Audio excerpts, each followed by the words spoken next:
வாழ்க்கைனா என்னன்னு தெரியுமா? சூப்பர் ஸ்டார் சொல்கிற மாதிரி பிறப்புக்கும் இறப்புக்கும் இடைப்பட்ட காலத்தில் வாழறது தான் வாழ்க்கை. இந்த இடைப்பட்ட காலத்தில் பொறாமை, ஈகோ, சண்டை, கோபதாபங்கள், வெறுப்பு, பழி வாங்கிறது, தான் பெரிய ஆள்னு நினைக்கிறது, டாமினேட் பண்ணுறது,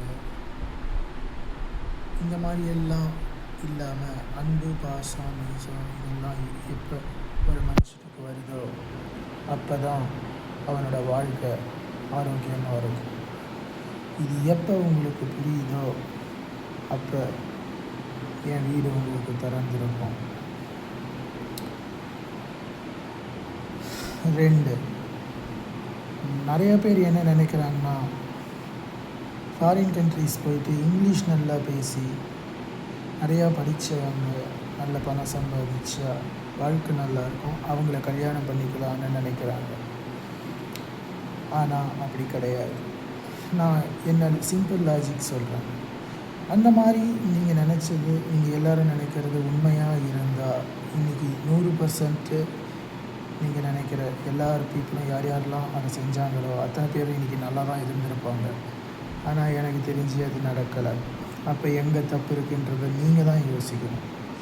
அதனால நான் என்ன சொல்கிறேன்னா, படித்தவங்க சம்பாதிக்கிறாங்க, வெளிநாட்டுக்கு போகிறவங்க எல்லாருமே வாழ்க்கையை நல்லா வாழலை அப்படின்னு நான் சொல்ல வரல.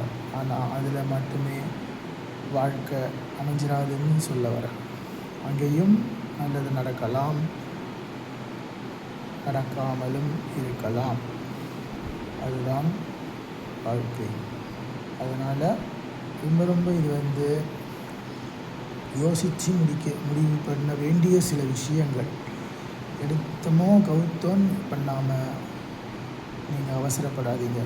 நான் ஃபாரின் போனால் எனக்கு ஃபாரின் போகிறவங்க நல்ல இங்கிலீஷ் பேசுகிறவங்க, நல்ல படித்தவன், நல்ல புத்திசாலியாக கூட, நல்ல குணம் கூட இருக்கட்டும், நல்ல புத்திசாலி எல்லாமே இருக்கட்டும். அப்படி இருந்து கூட வாழ்க்கை சரியாக அமையாத இருக்கிறவங்களும் இருப்பார்கள். அதனால் எனக்கு தெரிஞ்சு என்னுடைய எக்ஸ்பீரியன்ஸில் வாழ்க்கை நல்லா இருக்கணும் அப்படின்னா அது ஆன்மீகம் கலந்த வாழ்க்கை இருந்தால் மட்டும்தான் நிரந்தரமான நிம்மதி ஒரு மனிதனுக்கு வரும், ஒரு குடும்பத்துக்கு வரும். நீ யாரை வேணாலும் கல்யாணம் பண்ணிக்கோ, என்ன வேணால் பண்ணிக்கோ, ஆனால் உங்கள் 2 பேருக்குள்ள ஆன்மீக சிந்தனைகள் வளர ஆரம்பிச்சுன்னா இந்த ஆன்மீக சிந்தனைகள் உன்னை வாழ்க்கையில் வாழவிடும். இன்னும் கரெக்டாக சொன்னால், நீ ஒரு திருடனாக இருக்கலாம், நீ ஒரு கொலை பண்ணியிருக்கலாம், தப்பு பண்ணியிருக்கலாம், நீ படிக்காதவனாக இருக்கலாம். ஆனால் உன்னை தேடி வர ஒரு மனைவி நீ வாழும்போது, பொண்ணோட வாழும்போது நீ அந்த ஆன்மீக சிந்தனை உங்கள் 2 பேருக்கும் இருந்திருந்தால் இந்த உலகத்தில் மக்கள் உன்னை மதிப்பார்கள், நீ வாழ்க்கையை வாழ்வ நல்லா. உன்னுடைய எல்லா கஷ்டத்தையும் தூக்கி எறிகிறதே அந்த ஆன்மீகம் மட்டும்தான். இது பேர் கடவுளை சொல்லி தப்பிச்சுக்கிறது கிடையாது. அந்த இடத்துல அந்த பவர் இருக்குது. இது நான் சொல்லலை, நான் அனுபவத்தில் சொல்கிறேன். முன்னோர்கள் எல்லாருமே இது சொல்லிட்டு போயிட்டாங்க. நிறைய பேர் அதை கடைபிடிக்கிறது கிடையாது. ஆன்மீகன்றது ரொம்ப பெரிய விஷயம் கிடையாது. கோயிலுக்கே போயிட்டு பூஜையே பண்ணிட்டு அப்படி கிடையாது. இந்த காலத்தில் நம்மளால் ஆஃபீஸ் போயிட்டு அங்கே இங்கே எல்லாம் செய்யிட்டு ஒன்றும் இல்லை. இப்போ நான் என்ன பண்ணுறேன் பாரு, இந்த ருத்ராட்சத்தை வச்சு 2 வருஷம் 3 வருஷம் நான் வேலையை பல கஷ்டங்கள் இருந்தது, எவ்வளவோ நல்லது செஞ்சுருக்கேன், எவ்வளோ கஷ்டத்தில். இது ஒரே ருத்ராட்சத்தில் இது நான் ரஜினிகாந்த் சார்கிட்ட, சூப்பர் ஸ்டார்கிட்டேருந்து கற்றுக்கிட்டேன். எப்படி நடந்ததா?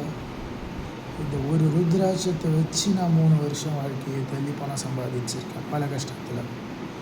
ஒவ்வொருத்தருக்கும் ஒரு சிந்தனைகள் வரும். அந்த சிந்தனைகளை, ஆன்மீக சிந்தனைகளை மனசில் வச்சுக்கிட்டு வாழ்க்கையை தள்ளினா வெற்றி நிச்சயம்.